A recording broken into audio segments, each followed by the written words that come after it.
Et au milieu de ce bombardement mental, nous prenons des décisions impulsives, basées sur la pression du moment, pas sur la cohérence interne.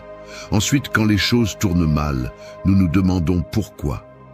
Mais la réponse était dans ce que nous ignorions, le silence que nous évitons. Le silence est inconfortable parce qu'il met un miroir devant toi, parce qu'il te laisse sans excuse, sans distraction, sans interférence. Il te force à ressentir, et c'est pourquoi beaucoup le rejettent. Mais ce qu'ils ne comprennent pas, c'est que seul dans le vrai silence, tu peux aligner l'esprit, l'intention et l'action. Les stoïciens ne fuyaient pas le silence, ils le cherchaient. C'était leur espace d'entraînement mental. Là, ils affinaient leur jugement. Là, ils analysaient leur journée. Là, ils prenaient des décisions sans se laisser emporter par l'émotion du moment. Parce qu'ils savaient que ce qui est décidé à la hâte a presque toujours des conséquences lourdes. Et quand on vit en réagissant plutôt qu'en répondant, on perd le contrôle de sa propre vie. Le silence te le rend. Non pas parce qu'il fait disparaître les problèmes, mais parce qu'il te donne de la perspective. Et avec de la perspective, tout est plus clair. Tu as pris des décisions qui t'ont coûté cher simplement parce que tu n'as pas fait une pause. Tu as dit des choses que tu ne voulais pas dire juste parce que tu ne supportais pas le vide de ne pas répondre.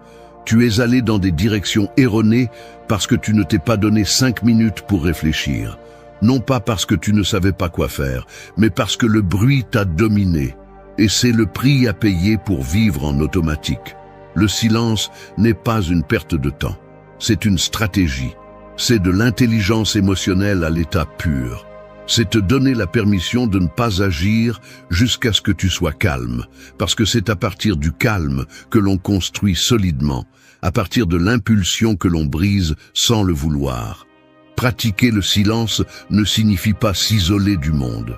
Cela signifie créer un espace quotidien où tu peux t'écouter, où tu peux analyser ce que tu fais, ce que tu évites, ce que tu remets à plus tard, où tu peux prendre des décisions conscientes, sans la pression extérieure, sans le besoin d'expliquer, sans la peur de ne pas plaire.